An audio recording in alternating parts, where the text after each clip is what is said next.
What's up, people? It's Aaron Williams once again, Radio Orton Fan 2011, and I'm bringing you round 2 of the NNSCRA Staples Make the Great Challenge. We have reached the Great White North, Toronto, Ontario, Canada for round 2. This is another regular exam, so a win here will get you 25 points. Second place will get you 20, third place 18, and so on and so on. If you do DNF from the race, you get no points and you get an F, so let's hope we can minimize the amount of Fs that we give away in this exam race. We'll just go through the top 4 here, and then we'll go through the rest of the starting lineup. Ben Paul and Tony Blazer make up row 1. By the way, Ben Paul did win the contest from the previous race, so therefore he is starting on the pole, and I think Ben Paul would probably like to get another good finish to follow up that so close finish that he had at Daytona. He literally came less than maybe like a 16th of a car length. I think it was 2/1000ths of a second the margin that he lost to Dylan Poteet, our previous race winner. Tony Blazer will be starting alongside him.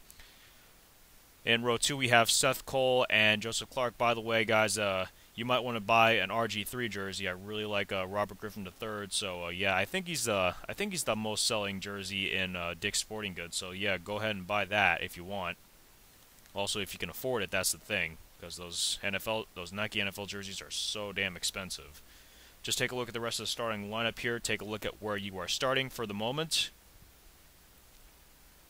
I do want to mention that Aaron Williams did miss the drivers' meeting prior to this race, so therefore he will be starting at the back of the pack. All right, let's get this race going. Let's fire up the engines and go some racing here in Toronto. The engines are fired up. We are ready to go racing here at Toronto Lakeshore Speedway for 25 laps. We'll take a look if any of the other cars have problems right before we get to the line, but it doesn't look like that is the case at this point, but who knows what could happen. 25 laps around this short track. It's rare to see 2 consecutive short tracks in all of my videos, to say the least.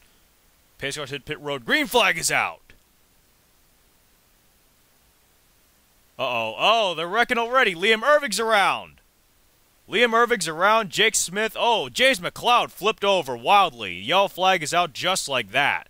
Oh my god, Matthew McMurray, Ryan Acosta. Yellow flag's out. Oh, Brock McMahon, Connor Breton involved. Oh, hard hit, Jake Smith. Oh my god. Well, they crossed the stripe already, and it's Seth Cole who beats the field to the line. But we gotta wait here, because who knows what else could happen. Sorry about that. I had to whisper something to Rachel there for the moment, but whatever. Oh, wow. Something happened right in front of these guys. Luke Martin was, well, you see Jake Smith, Ryan Acosta, Matthew McMurray, Connor Breton. Luke Martin got some kind of piece of it from that second incident. I don't know what happened there. Dylan Poteet has a lot of damage. Our previous race winner. He's got a lot of damage to the left side, the driver's side, and he's got a lot of damage to the rear. Man, a lot of cars have hit pit road for this one incident that happened. I don't know. They may have gotten excited right at the start of the race, but I don't know what the hell happened. As Seth Cole is your leader, we'll take a look and put us under the yellow flag for the first time this race. Stay tuned. This is what brings out yellow flag number 1 in this race, and I don't know if the state of Minnesota is gonna really like this, as Danny Wells tries to pass Liam Ervig coming into turn 1. But unfortunately, Liam Ervig doesn't give him the room, and all of a sudden, Danny Wells just turns Liam Ervig. And look at this, Liam Ervig just spins out right at the apron. Watch these other guys, though. Look at that, look at this, hard hit right here. Right, you see Connor Breton took a nice hard hit. Sucks to be a Seahawks fan yet again. Matthew McMurray and Ryan Acosta went head on into Liam Ervig there. And right here, you're gonna see, let's go to James McLeod. James McLeod really took the worst damage right here. Look at this. Go back for a moment. He takes a hit from Ryan Acosta. He's going to hit the wall, and Matthew McMurray's going to help him flip over. Oh, Ryan Acosta flipped over too, but James McLeod's going to get the worst end of that one. And Who Dat Nation's up in smoke, and they are done for the day. Let's take another look at that again. Let's see who else got involved. Well, Liam Ervig was the first victim here. I think Stephen Whitman and Ryan Juke also got a piece of it. And Jake Smith right around here could take a hard hit. And you see all these other cars. Oh, man, look at Preston Plore just barely missing that. Aaron Williams, Dakota Erickson, they avoid the wreck. But 1, 2, 3, 4, 5, 6, 7 cars. 7 cars got involved in that incident. Oh, there was a second incident that happened in front of these guys. There was a second incident, and I think it involved Dylan Young and Brock McMahon. Right as the Liam Ervig incident was happening, watch Dylan Young bump drive from the left rear quarter panel of Brock McMahon, and he gets Brock McMahon to the apron here. I don't know why people are doing this on a short track. You just rarely don't see that. And right there, Brock McMahon's going to go up the racetrack, and he's going to hit Charles Sandfer right on the hood there, and Charles Sandfer is going to go onto the wall as well. Oh, and then Preston Plord, he might have suffered some damage right there via Brock McMahon. I'm not sure if there were other incidents that happened around here. I think there might have been more. Well, Luke Martin, something happened with Luke Martin. Oh, something might have broke on Luke Martin's car. He was trying to head to pit road, and then all of a sudden the steering breaks. Luke Martin loses control of his car, and he slides up right into Stephen Whitman and Dylan Potier, our previous race winner, and hard hit to Dakota Erickson. And Aaron Williams taking a nice piece of that one right there. But 4 more cars. Dylan Potier, our previous race winner. Stephen Whitman, another tough break. Dakota Erickson, she's not going to be happy about that. And Luke Martin, not a good follow-up from the previous race. This was a race back to the start-finish line. I don't think there's going to be many cars after this one. Yeah, there was a lot of cars involved in all those incidents, to say the least. Take you to the start-finish line, and just barely, it would be Seth Cole, followed by Pichu London, Jacob Lawler 3rd, Tony Blazer 4th, and pole sitter Ben Paul in 5th. Man, a lot of cars took out a lot of incidents, took out a lot of cars in just one lap. Just one lap. I think we might be down to half the field already, but who knows? We'll have to see what else transpires here, and yeah, this is going to be a crazy race, to say the least. So stay tuned. There's going to be more green flag racing right after this. Oh man, I think. Oh wait, right before that, I think. No way, it was Connor Breton. Yeah, Connor Breton just. Take a look at this. Connor Breton's going to go. He's up in smoke, and Luke Martin stopped dead on the racetrack. Oh wait, he's going to stop right before he hits Luke Martin. Let's take a point of view from the Luke Martin area. I think another driver might have gotten involved. Oh man, Jacob Lawler just barely missing that one as Luke Martin just about disappeared right in front of him. And now we will go back to green flag racing right about now. We're back. Pace cars giving us the 1 to go. Seth Cole is the leader. Pichu London 2nd. Jacob Lawler 3rd. Tony Blazer 4th. And Ben Paul, there's your top 5. Trent Dunham's in 6th. Barney Ward 7th. Charles Jackson 8th. Joseph Clark 9th. And Kyle Sosnowski rounds out the top 10. As we can see here, 9 cars have DNF from the race. Jake Smith, Ryan Acosta, Matthew McMurray, James McLeod, Connor Breton, Brock McMahon, Liam Ervig, Ryan Juke, and Dakota Erickson. They will all get Fs for the race. Luke Martin is 2 laps down, and he will... we'll see if Luke Martin will play a factor in this one as they will go for the restart on lap 6. Green flag is back out in the air. Now it's going to be interesting to see how Luke Martin plays into this because he is a lap down car, and Seth Cole, the leader, is going to be forced all the way to the outside. And Jacob Lawler trying to get past. Oh no! Brent Paul's on the wall, and oh man, Trent Dunham's around. Trent Dunham, oh, Danny Wells, my God. Oh my God, Kyle Sosnowski. Kyle Sosnowski and Danny Wells is around. Oh my God. Oh, and Ralph Mason, hard hit. And look at this. Tony Blazer up in smoke. He's done for the day. Charles Sandford, heavy damage. And Danny Wells, he's not a nice piece of that one incident. And look at Ralph Mason, stopped dead on the track. Yellow flag is out once again, just like that. We didn't even get a full green flag lap right before we got our second yellow flag of the race. We got to take a good look at that. I don't know how many cars are going to be left after this one. It's going to be a wild race, so stay tuned. We'll be right back to check out what will put us under the yellow flag for the second time this race. This is what brings out yellow flag number 2 of the race, and it all starts right around coming off turn 2. And oh, Ben Paul look at this. Ben Paul slides up the racetrack. He's going to get into Tony Blazer, and Seth Cole's going to be the meat in the sandwich right there. Oh, and Trent Dunham gets turned around. By who? Trent Dunham gets turned around. Oh, Joseph Clark tries to squeeze the needle there between Dunham and Kyle Sosnowski, and then Trent Dunham's going to get the worst end of that one. Oh, and then all these cars. Look at all these cars. Barney Ward hitting the outside wall. Look at all these cars. They had to really avoid this wreck. Oh, but Rhett Yates, not so lucky. Rhett Yates, not so lucky right there on that exchange. But I think there might have been more to this. Oh, look at this.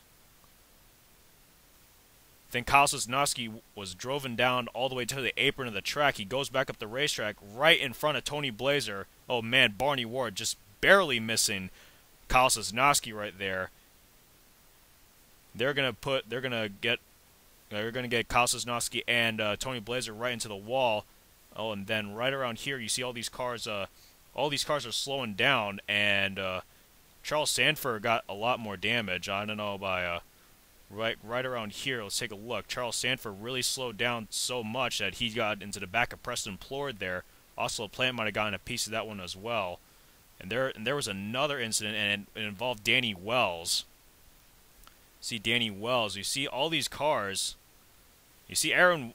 Well, it starts with Aaron Williams. He's on the apron of the track, and he tries to go back up. He's trying to pass these guys, but Isaac Smith blocks up the racetrack for him. He gets into Isaac Smith, and then that's going to spin around Danny Wells. Rhett Yates going to get a piece of that. Oh, and Dylan Poteet's going to take another hit via Isaac Smith. Oh, and right around here, you're going to see Ralph Mason going to take a nice hard hit to the Aaron Rodgers machine. And then that is what ended Ralph Mason's day. Right here, Tony Blazer, just nowhere to go, hitting Ralph Mason right onto that right rear quarter panel. A hard hit for Ralph Mason, the Englishman, and he's going to be done for the day. He stopped down on the racetrack. And he's going to take another hit from Danny Wells there, but man, a lot more cars. How many cars? Oh my God! It seems like this racetrack is really dangerous, to say the least. But you gotta love the action here. But who knows? I do like the action here, so we might be going back here for the Pepsi Cup Series. But by the way, this is the race back to the start-finish line. As you saw, the yellow flag was already out. Jacob Lawler did beat the field to the line right before Luke Martin was able to get his lap back. So Luke Martin will stay a couple of laps down. Charles Jackson will be second, Pete London third, Seth Cole fourth, and Ben Paul rounds at the top 5. And we'll be right back for more Green Flag Racing right after this. Pace car is the one to go once again. Jacob Law is the leader, followed by Charles Jackson, Pete London, Seth Cole, and Ben Paul. That is the top 5. Barney Ward's in 6th, Joseph Clark 7th, Dylan Young in 8th, Rhett Yates in 9th, and Aaron Williams, who started dead last in the field, is now moved his way into the top 10. Luke Martin is still 2 laps. Luke Martin is actually 2 laps down. Isaac Smith, who's coming behind Luke Martin, is 1 lap down. A lot more cars at DNF from the race. Before, let's pause this race for a moment before we get back to the green flag here. Tony Blazer and Charles Sanford have also DNF'd. We had more cars DNF'd. Ralph Mason is also DNF'd from that hard hit, by the way. Now we get back to the green flag. Pace car makes a left turn to pit road once again. Second restart has come on lap 11. Let's see if we can get a full clean green flag lap this time. We're probably going to be cycling through the field here a little more because the action here is going to get really hot. Oh, and Seth Cole's around. Jacob Lawler's around. Oh, and more cars are getting involved. Another incident, and the yellow flag's out yet again. And Charles Jackson will beat the field to the line. And another incident happening just like that. Man, no lead is safe in this track. Not ever. Seth Cole got a nice piece of that. Trent Dunham might have gotten involved as well. Jacob Lawler, who was the leader at the time, he got a nice piece of that. I think Dylan Poteet might have gotten involved as well. Austin LaPlante, a lot of damage to that Rob Gronkowski machine. We'll take a look. We'll put us under the yellow flag for the 3rd time this race. Stay tuned.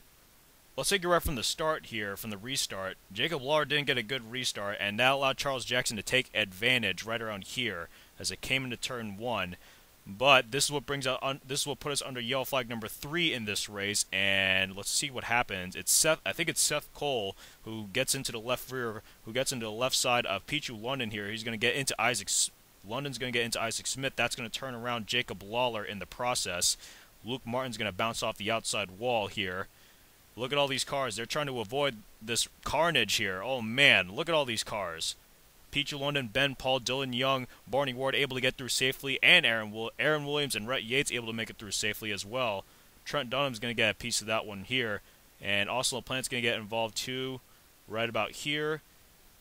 And you see all these cars in the apron. And yeah, we got 5 cars, I think 6, 7, and at least 7 more cars getting involved in that another incident. By the way, let's take you back to the, well, there really wasn't a battle for the start-finish line. It was pretty much Charles Jackson all by himself.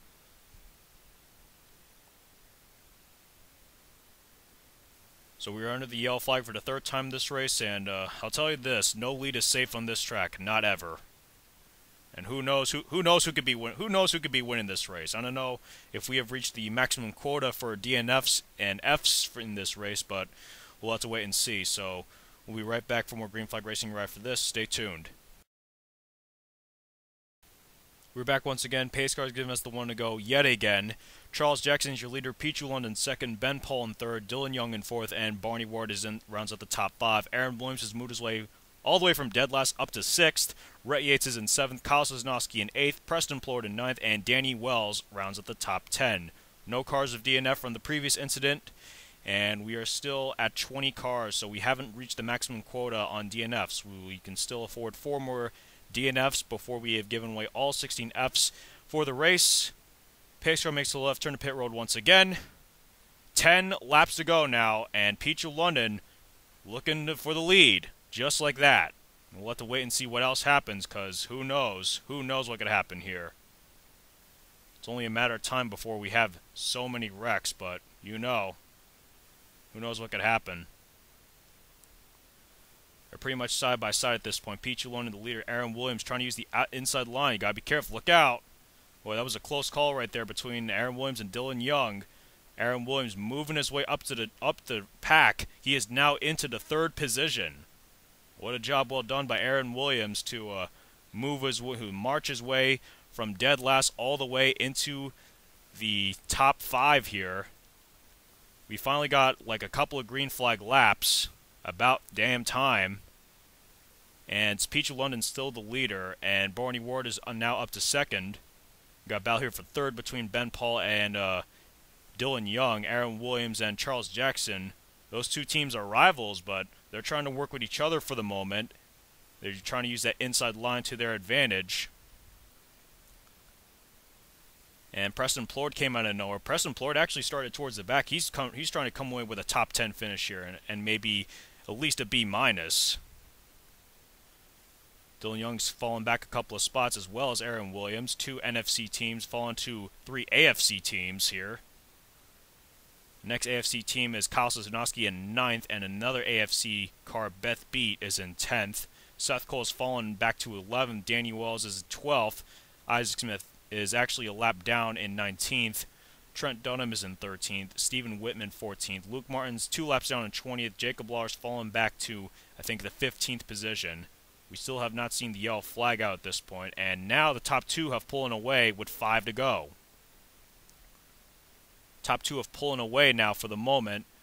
Now it's pretty much going to be a battle between Peachy London and Barney Ward, but who knows who could win this one. No lead is safe, and at this point, if the yellow flag were to come out, then the race would be over. Charles Jackson safely in 3rd, and now it's pretty much a battle here. No, now it looks like it's a 5-car battle here for 4th position. You got three NFC cars and 2 AFC cars in the mix here for the 4th position. My bad. And now Barney Ward looking to use the inside advantage. It's 3 laps to go now. Barney Ward looking to the inside of Peachy London. He's going to take the lead off turn 2. They're going to come around with 2 laps to go now. This has been a very fast track here for these cars. 2 to go now this time by. The yellow flag has still not come out. Cycle through the field one more time. Take a look at who is where in the field. Barney Ward trying to salvage a Ravens win here after what happened against the Steelers at home, their first home loss in like 2 years. The white flag is out. 1 lap to go for Barney Ward, the Englishman. Can Barney Ward finally salvage a Ravens victory? Peach of London's losing ground. Charles Jackson's gaining ground for a moment, but they're coming through turns 3 and 4. And off of turn 4, no problems for Barney Ward, and he will take the checkered flag here at Toronto. Peach of London will finish second, and Charles Jackson will end up third. Looks like Dylan Young crossed the line in fourth. Preston Plord came from the back of the pack to finish in the top 5. Joseph Clark in 6th, and Aaron Williams came from dead last to finish 7th. That I think is I'm trying to figure out, that is a B in the points, and that will be, I think, 15 points for Aaron Williams. Ben Paul Ben Paul is actually 9th. Beth Beat actually finished 8th. Ben Paul in 9th, and Kyle Sosnowski, Kyle Sosnowski was 11th. Seth Cole in the Robert Griffin III 10 machine finishes 10th. How ironic is that? So we finally got some clean green flag laps here, to say the least, and we finished under the green flag, and now we take you to your official race results. There's a look at your official race results. Congratulations to Barney Ward. He has won round 2 of the NNSCRA Staples Make the Grade Challenge. He gets an A+ and 25 points. Peach of London gets an A and 20 points. Charles Jackson A and 18 points. Dylan Young and Preston Plord will receive a B+, 17 points. Joseph Clark, Aaron Williams get a B and 15 points. Beth Beat, Ben Paul, and Seth Cole get a B- and 13 points. Kyle Sosnowski, Danny Wells, Trent Dunham get a C+ and 12 points. Jacob Lawler, Stephen Whitman, and Rhett Yates get a C and 10 points. Yes, I'm right, 10 points. And the final 4 cars that ended up finishing the race, Austin LaPlante, Dylan Poteet, Isaac Smith, and Luke Martin all get a C- and 8 points. 12 cars have DNF from the race. They will all be getting Fs for this race. Charles Sanford, Tony Blazer, Ralph Mason, Ryan Juke, Liam Ervig, Brock McMahon, Connor Breton, James McLeod, Matthew McMurray, Ryan Acosta, Jake Smith, and Dakota Erickson. Crazy race here at Toronto, to say the least. We pretty much had like 3 wrecks right at the start, and then when it was 10 laps to go, everyone just went green flag racing. So pretty much sums it up that no lead is safe. No lead is safe here at this track, and you just gotta be really careful when it comes to this track. All right, guys. Well, the second regular exam race is in the books, and you got to see the standings, how many points you have, and your average grade at this point in the season. And I think round 3, I'm not sure what round 3 is, but you'll find out later in the right at the end of the video to see where we are heading for round 3, and who knows what else could happen. And remember, guys, now that we're 2 races into this, we're another 2 regular races away from the midterm. And remember that the midterm is worth more than all these regular races combined. It's 300 points for first place, but I'll get to the midterm. I'll go into more details on the midterm once we get there. Alright, guys, well, that's it from Toronto. This is Randy Orton Fan 2011, aka Aaron Williams, Sim Rally NASCAR Fan 34, signing off. I'm out.